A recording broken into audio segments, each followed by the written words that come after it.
So ఇప్పుడు French language నేను French language నేర్చుకుంటున్నా కాబట్టి ఫ్రెంచ్ లాంగ్వేజ్ ఎవరైతే నేర్చుకుందాం అనుకుంటున్నారో వాళ్ళకి సంబంధించిన నేను ఫేస్ చేసిన పర్సనల్గా ఒక 3 కన్స్ట్రెయింట్స్ అని చెప్పుకోవచ్చు. ఒక 3 డిఫికల్టీస్ నేనైతే ఫేస్ చేశాను. ఒకటి, సార్ మాకు నార్మల్గా ఒక 10 స్టోరీస్ ఇచ్చారు. ఆ 10 స్టోరీస్కి 20 ఆడియోస్ ఇచ్చారు.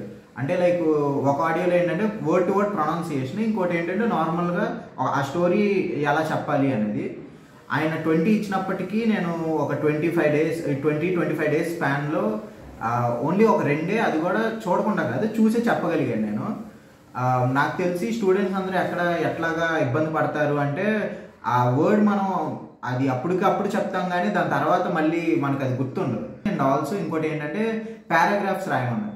పారాగ్రాఫ్స్ డైలీ ఒక్కొక్క పారాగ్రాఫ్స్ రాసి ప్రాక్టీస్ చేయమన్నారు. కానీ అది నాకు పర్సనల్ రీజన్స్ వల్ల నాకు కుదరలేదు.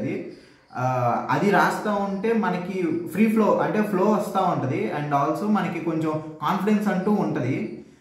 అండ్ ఆల్సో సార్ అయితే మామూలుగా మీరు నార్మల్గా మిగతా వాళ్ళు మరి నాకు తెలియదు, బట్ ఈయనైతే ఎప్పుడు కాల్ చేయమని చెప్తారు. రోజు 3 సార్లు కాల్ చేయండి, 4 సార్లు కాల్ చేయండి, మీరు ఎన్నిసార్లు అయినా కాల్ చేయండి, ఫ్రెంచ్లోనే మాట్లాడండి, ఫ్రెంచ్లోనే మాట్లాడుకుందాం, డిఫికల్టీస్ ఏమైనా ఉన్నా సరే నేను చెప్తాను అంటారు.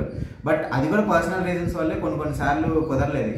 ఈ మొత్తం టైం స్పాన్లో మహా అయితే నేను ఒక 2-3 టైమ్స్ మాత్రమే చేయగలిగాను సార్ కాల్. అండ్ ఆల్సో ఎప్పుడన్నా సరే మనం కాల్ చేసినా సరే ఆయన పిక్ చేసి మనకి ఏం చేస్తున్నారు ఏంటి అన్నది ఫ్రెంచ్లోనే మాట్లాడి మనకి అలాగా దాన్ని అలవాటు చేస్తూ ఉంటారు. అది మైండ్కి ఎప్పుడైతే అలవాటు అవుతుందో అప్పుడే మనం ఈ భాష వస్తుంది అని ఆయన నమ్ముతారు. అండ్ ఆల్సో ఈ స్పాన్లో నేను అదే నమ్ముతున్నాను.